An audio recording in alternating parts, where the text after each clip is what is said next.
Bonjour, je m'appelle Christine Maheu, je suis ergothérapeute. Aujourd'hui, nous allons parler des moyens pour contrôler la douleur grâce à l'activité physique en général. Donc, les études ont déjà démontré une plus grande efficacité d'un programme d'autogestion de la douleur lorsque celui-ci inclut une partie d'activité physique. Donc, c'est pourquoi dans les capsules Pegaso que vous êtes en train d'écouter, on va vous proposer un volet justement sur l'activité physique. On va pouvoir expliquer tous les bienfaits que l'activité physique va apporter sur le corps au courant des prochaines diapositives. On va aussi voir qu'au niveau des données probantes, on voit que les personnes qui sont plus actives vont être moins à risque de développer une douleur qui est chronique, qui est persistante, que celles qui ne font pas d'activité active physique quotidiennement.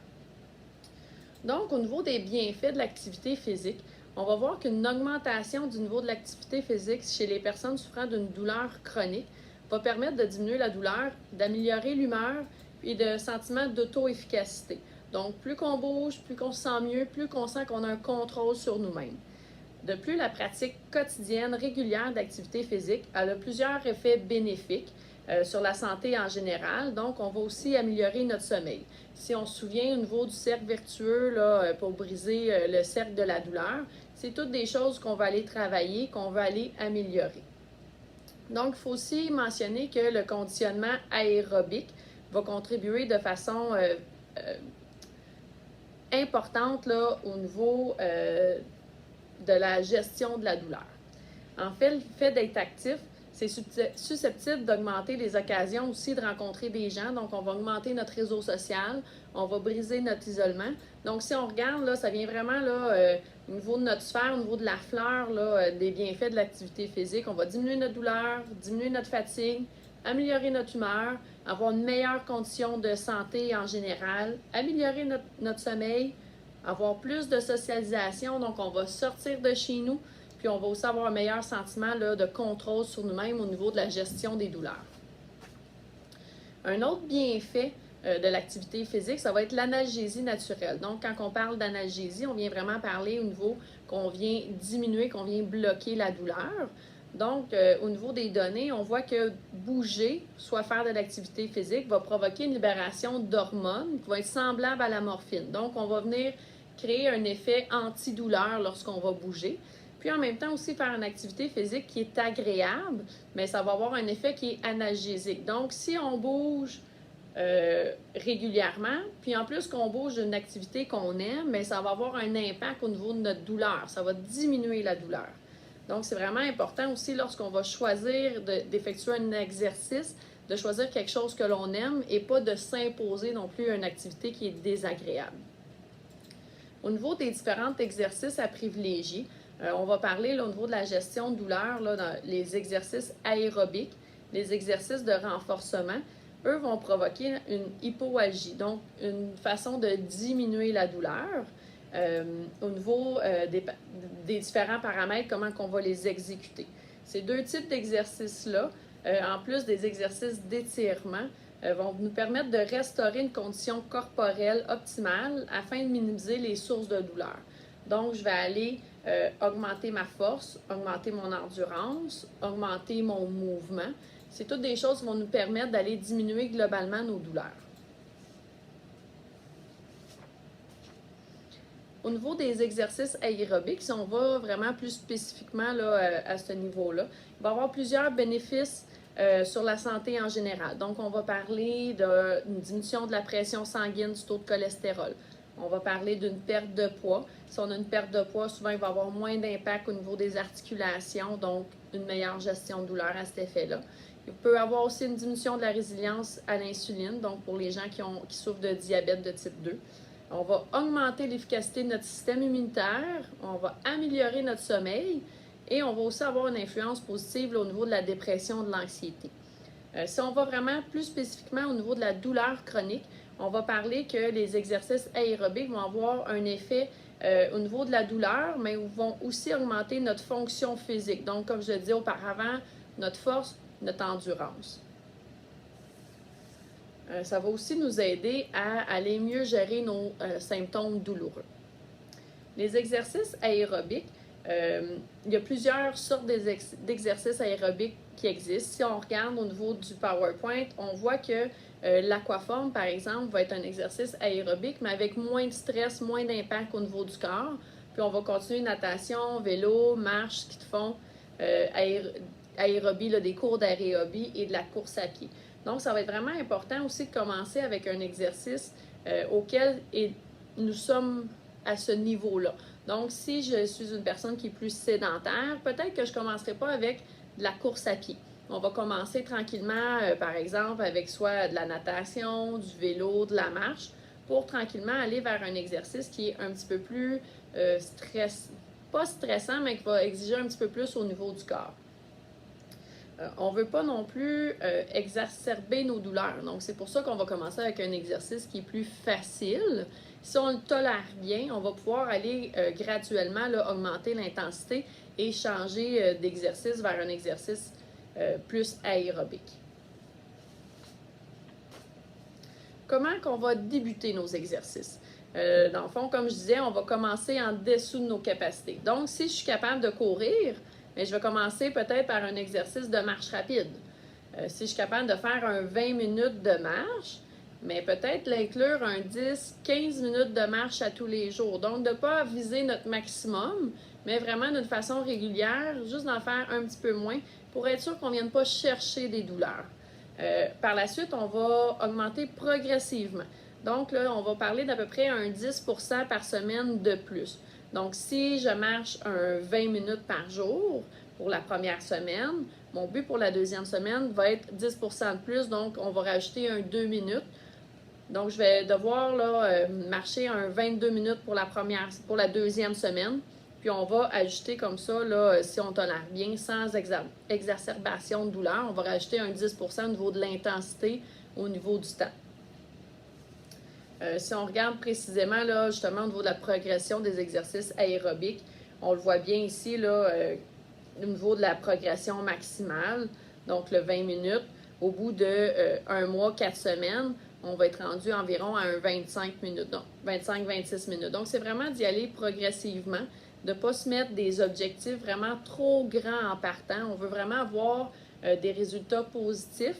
On va être capable d'atteindre nos objectifs. Donc, on est mieux de se mettre des plus petits objectifs, mais de les réussir pour arriver là, au bout du marathon, je peux dire, au bout de la ligne, avec vraiment une réussite complète.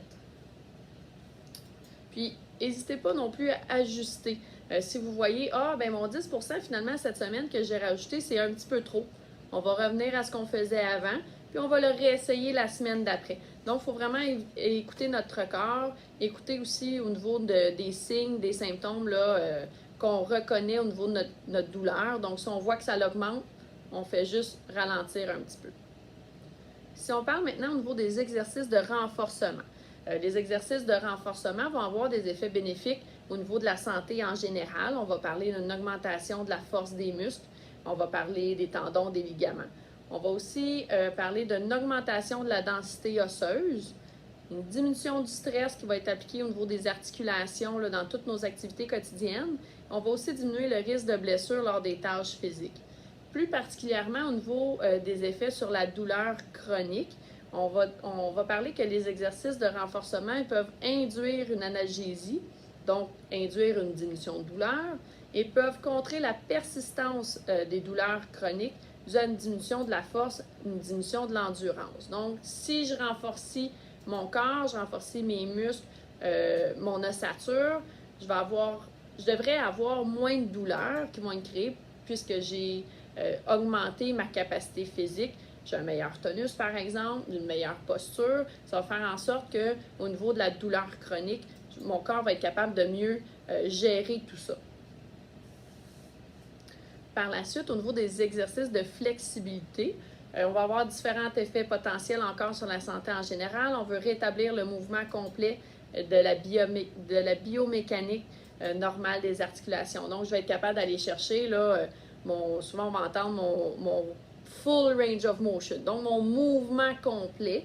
On veut être capable de diminuer la tension musculaire, puis on veut aussi être capable d'augmenter la qualité des tissus de cicatrisation. Donc, c'est tous des effets bénéfiques des exercices de flexibilité.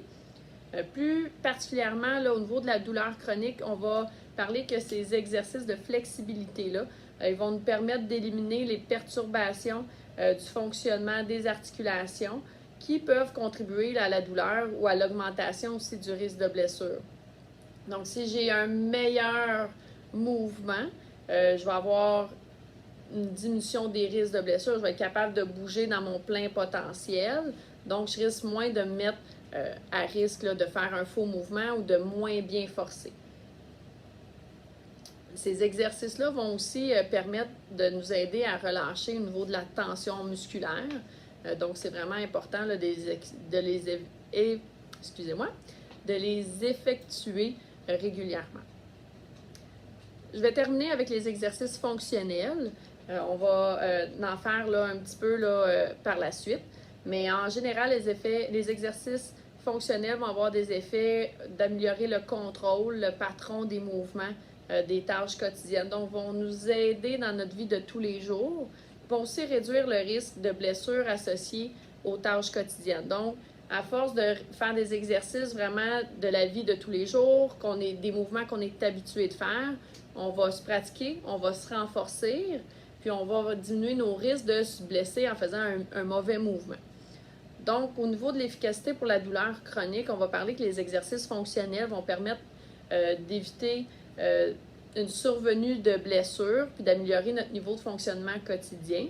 Vous allez voir, on va pratiquer se relever, s'asseoir d'une chaise et le soulèvement de charge.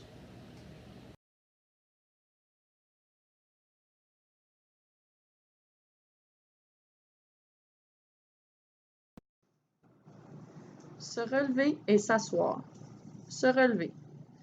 Fesses au bord de la chaise. Inclinez légèrement le tronc. Pliez une jambe en dessous de la chaise et poussez avec celle-ci. Utilisez les mains au besoin. Pour s'asseoir, contrôlez la descente avec vos jambes. Utilisez les mains au besoin.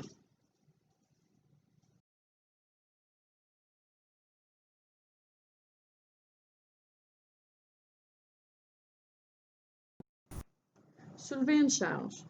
Pour effectuer un soulèvement de charge un petit peu plus lourd que 5 livres, on va effectuer dans le fond une technique en squat. Donc, on va aller chercher une légère contraction au niveau du bas-ventre. Si vous vous en souvenez, au niveau de l'exercice de la respiration profonde, c'est lorsqu'on va effectuer l'expiration, donc on vient contracter le transverse. Donc, on effectue la légère contraction du bas-ventre. On garde une position du tronc neutre. On ne veut pas courber le dos. On va utiliser les hanches, élargir les genoux pour pouvoir se pencher là, dans une position qui est plus comme un squat. On va rapprocher la charge de soi lorsqu'on est en squat. Puis on va aller pousser avec les jambes pour se relever. On peut utiliser là, nos avant-bras là, pour se pousser un peu au niveau des jambes. Puis on va se relever de cette façon-là, toujours en gardant la charge près de soi. Pour la redéposer, ça va être la même chose. On va garder la charge près du corps toujours. Puis on va redescendre tranquillement dans une position squat, toujours en gardant le dos droit. Puis on va pouvoir relâcher la charge ensuite. Utilisation de la technique du golfeur qui ramasse sa balle. On va utiliser cette technique pour soulever une charge qui est légère, donc une charge d'environ 5 livres et moins. Pour ce faire, on va placer une main sur un appui stable, donc une chaise, une table. On va soulever la jambe opposée tout en baissant le tronc vers l'avant. Donc, on vient effectuer un effet de balancier. On va pouvoir soulever notre objet et tranquillement, lorsqu'on va redescendre la jambe vers l'arrière, le tronc va remonter. Donc, en utilisant cette technique-là, on va toujours avoir notre dos droit. On va s'assurer aussi d'avoir une bonne contraction là, au niveau du bas-ventre, au niveau du transverse, lorsqu'on va effectuer cette technique. Donc, pour des objets légers de 5 livres et moins.